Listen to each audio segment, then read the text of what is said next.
Hi everyone. I feel it's time for me to make this post for a number of reasons, or two main ones. The first is to give some background on how this trademark dispute came about. And the second is because I feel my integrity and my motivation behind this trademark has been questioned, and I don't like it. And I want to defend myself and give people information, and they can make their own decisions around that. So I started Deadly Runners back in 2013, 2014. I was in the 2013 IMP squad. Started up Deadly Runners. It became really popular really quickly.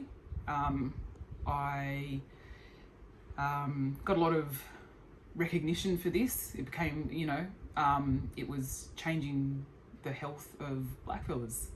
I was contacted by some IMF grads and asked how to set up programs, and I helped them. Now, this became so popular and so big that it wasn't sustainable for me to continue to do it on a volunteer basis. So I started applying for funding because I needed to pay myself. And I needed to keep this program going at no charge to the community. It was either that or throw it in. So and anyone who coaches a Deadly Runners group knows that it can be tough if you're working, you've got kids, and you're doing your own training. It's a lot. It's a lot to take on, and my groups were getting bigger, and there were two groups. So IMF auspiced funds for me. They were supportive in the start, very supportive. I applied for a lot of grants and got a lot of support letters from Rob and from IMF, which was great. But then it started slowly, somehow, they started rolling it out without my permission or without a conversation with me either. This really messed with me because I didn't really understand what was happening, and I didn't speak up, but it destroyed me. I put years and years, I put my heart into this because I loved it. It was changing my people, it was changing my community, it was changing me, and I knew it was going to be big. I knew it was going to be big. So it was time away from my kids. It was time away from my husband. Of course, I was told by him to ease up because I was, he goes, you spend more time with your runners than you do with us. So, but I knew what was in it. So, when they started rolling it out, it broke me. It was tough. You have to understand as well, I want to be clear, towards the end, before I got on well, this was a business model. This was a business model. So I had developed it where I could apply for funding, pay myself, coach the community at no cost. That's how, the reason this Deadly Runners works is because it's free and because it's for blackfellas. I know it because I created it. I know why it works. IMF took my business model. That's what's happened. This was done without my permission. So when your coach and your mentor is up, smiling up in the papers with rolling out these Deadly Running groups, it was tough for us. I started using slowly. It was alcohol, then drugs. And this was over 2 years of my life. And you can imagine my husband sitting at home where his partner's not at home because she's had a breakdown, and he's at home with his 4 kids who he can't afford to feed anymore because he's lost his job so he can take care of them, and he's suffering. And then he's opening up Facebook and the paper, and there's Rob and IMF with all the Deadly Running groups, and he watched his wife develop this for 2 years.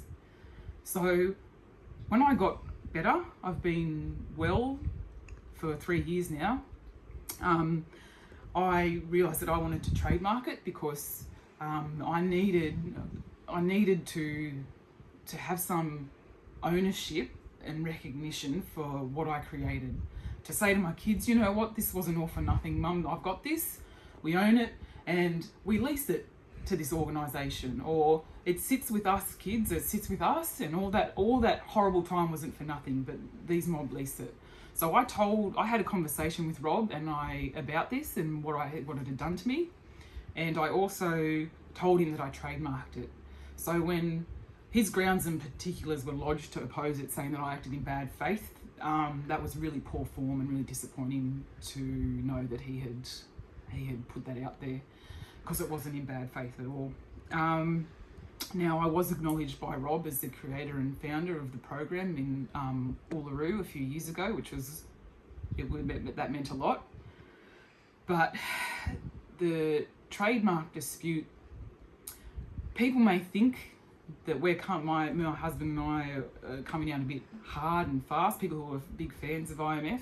And so they do a lot of good work. I'm not going to take that away from them at all. It changed, the IMP changed my life, and I'm grateful for that. But that doesn't then give you the right to take what I've created either. So, I've lost where I was, sorry.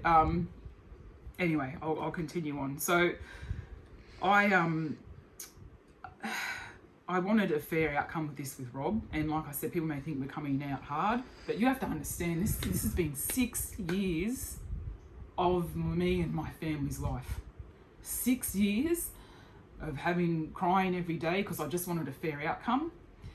6 years of people passing judgment on me for the decisions I've made. So we may have come out hard and fast, but know that there's 6 years behind that. Behind those posts that started a few weeks ago, there's 6 years of trauma, the trauma I inflicted on my children, the trauma I went through myself. There's 6 years of that before those posts. So we're not coming out, we've been talking and trying to resolve this in a fair way, and we haven't been able to. So I want it to be clear that this was a business model. This was my business model that I developed, and it has been taken from me, and because IMF have taken it without my permission or without any conversation, it should have been a partnership if anything, but because they've taken it, I can't apply for funding because it's seen as IMF's program. I can't do anything with it. So I think if there's negotiations around fees being paid or whatever it may be, I think that's fair. But that's up for everyone else to decide how you feel about that. My issue also is that how it's been run now goes against, how Deadly Runners has been run, and goes against everything I set it up for. It's a community grassroots program that's run by community members, obviously, but there's no self-determination, there's no community governments when you have to go to a non-Indigenous organisation for help, and it shouldn't be overseen by a non-Indigenous organisation. You might want to jump up and down about me getting money for it, but the IMF now get that money for it. A non-Indigenous organisation and person get money for it. And it doesn't sit well with me that this program that I created is now being overseen by a non-Indigenous person and organisation, and you have to go and ask for money or wait for handouts or your shoes or your singlets or whatever.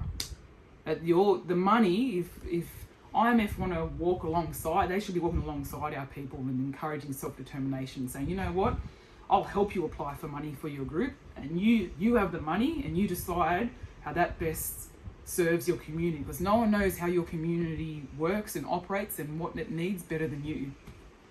I'll leave it at that. I'm also happy to answer any questions. I'm happy to have an open conversation with IMF, with Rob, with Deadly Running groups too, because I don't want the direction for you to change your name.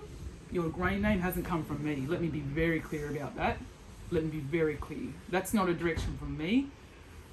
If you want to continue it to be a community-run group, then, do what you want with it. You don't need permission off Rob to change your name, or permission off me either.